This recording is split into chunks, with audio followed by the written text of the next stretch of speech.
to be here with you all, and just so happy to talk to you about things that are happening in our country and what happens on a day-to-day basis in Washington, D.C., or maybe really what we should say is what doesn't happen in Washington. And it feels so appropriate and fitting to me to be giving this town hall here in Lafayette High School, in a school where our children are educated.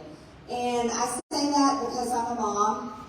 My kids are grown now, but it's really the next generation and the generations that follow them are the ones that I'm really worried about. And we have a lot of reasons to worry for our children and for their future. You see, and this didn't happen just recently in the past few years, but it's happened slowly over the decades. Our leaders in Washington, many leaders in our states and all over the country have really lost their way. And this is something that we all know to be true, and we understand it, but the effects are starting to be felt greatly in the last few years. And it seems like every which direction we look, every issue we talk about, it seems to be a crisis. And it seems to be a crisis that is to the point where it's unfixable. But I have to tell you, and I have this feeling inside of me, and I've been sharing it with people, I don't feel hopeless for America. I don't. And I think a lot of people do, looking at all the situations we have. So let's talk through that. The biggest one is our debt. We are $31 trillion in debt. That is an amount of money that none of us can comprehend. None of us even know what 31 trillion would look like, how to ever earn that much money and how to ever spend that much money. But Washington, D.C. spent that much money. In the past 2 years under in Joe Biden's presidency, when Nancy Pelosi was Speaker of the House, and I have to say, thank God she's not Speaker of the House.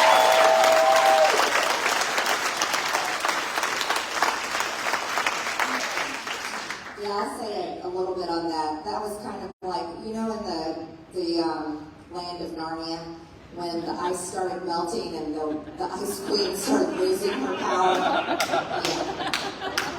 The sun shines in Washington, D.C. a lot more often now that Nancy Pelosi is not the speaker. So that's a good thing.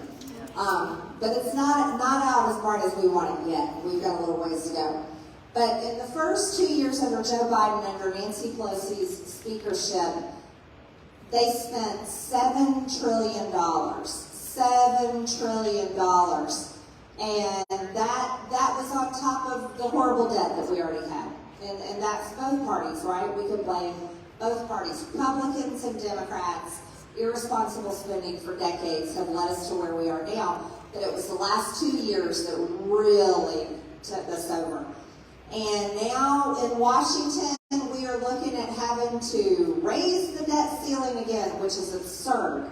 It is absolutely absurd that we're having to even think about that, because they should have never spent this much money to begin with. And I don't know if you guys watch 60 Minutes. I don't usually watch it that often. But I was recently featured on 60 Minutes, and there was an argument I had with Lesley Stahl, and the argument was about the spending. I don't know if you guys caught it. Yeah, we did. And she was trying to convince me to raise taxes. Now, what do you guys think about raising taxes? No! That's our answer to what I told her. I said, we don't have a revenue problem in Washington, D.C., Lesley. We have a spending problem. We have a spending problem. And this is something that everyday Americans, people with good common sense, like everyone in this room, totally understands. But that concept is lost on those in our society, and many of them, unfortunately, are in Washington, and people that just aren't connected to everyday Americans. Unfortunately, like Lesley Stahl, I wish she did understand it. I wish she understood how hard you work for your money. I wish she understood what your day-to-day sacrifices are to save for retirement and to support your family and pay your taxes and be able to make ends meet. But people like that are, we could just say they're educated, affluent, and bored, just don't understand the real crisis we have in America with our debt. And it's tremendous. And so I want to give you a little bit of good news on where we are now. Republicans, now that we control the House, that means we control the checkbook. But that also means we have a great responsibility. It doesn't mean that everything's going to be safe and all the problems are going to be solved, because the big giant hole that Washington put us all in is not, we're not going to be able to dig out of that hole in 2 years. And we're not going to be able to dig out of it in 4 years. Maybe 10 years, I'm not sure. This is a big, deep hole we have to get ourselves out of. But where we are at so far, and we're working on the budget, is we've been able to cut $4 trillion out of it. And that is something that we can be really excited about.